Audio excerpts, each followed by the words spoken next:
How would you preserve your stories in a time period where you didn't have a Bible and you didn't have an alphabet to write one with if you wanted a Bible? If you were like Jacob, maybe you would use the stars. This is Jacob's Zodiac theory. Part 6.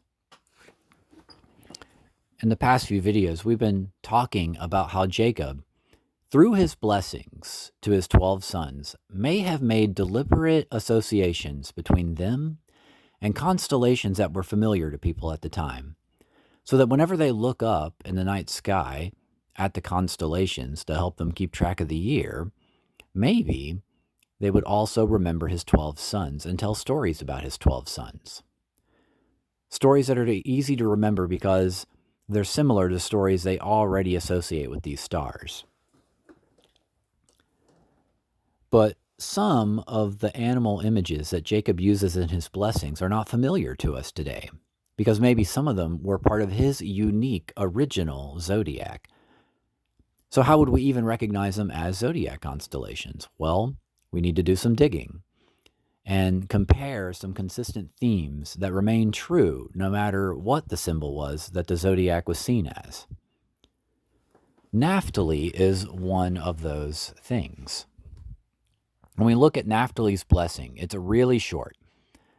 Naphtali is a doe set free that bears beautiful fawns. So if Naphtali is being compared to a zodiac, it was clearly a fawn, a doe of some kind. But which one is that compared to our modern day constellations?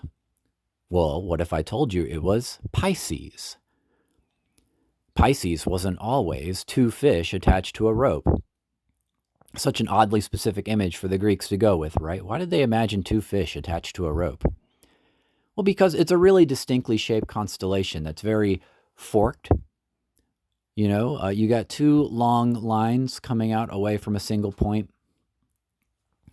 That's because to the Babylonians that they borrowed this image from, that forked image was associated with two rivers, right? The Tigris and the Euphrates, which come together at Delmun, which was paradise, a paradise garden planted by the gods.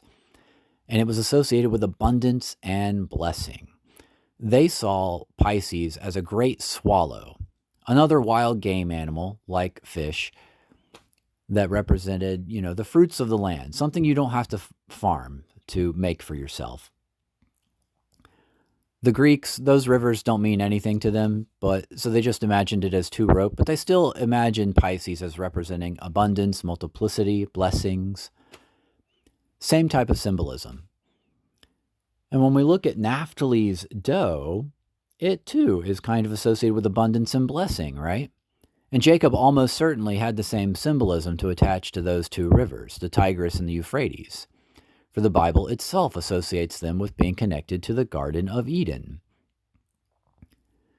So yeah, I think maybe Naphtali's doe is Peices. Another interesting thing, apparently in Old Hebrew, a doe's hind is really, really similar sounding to a swallow's tail.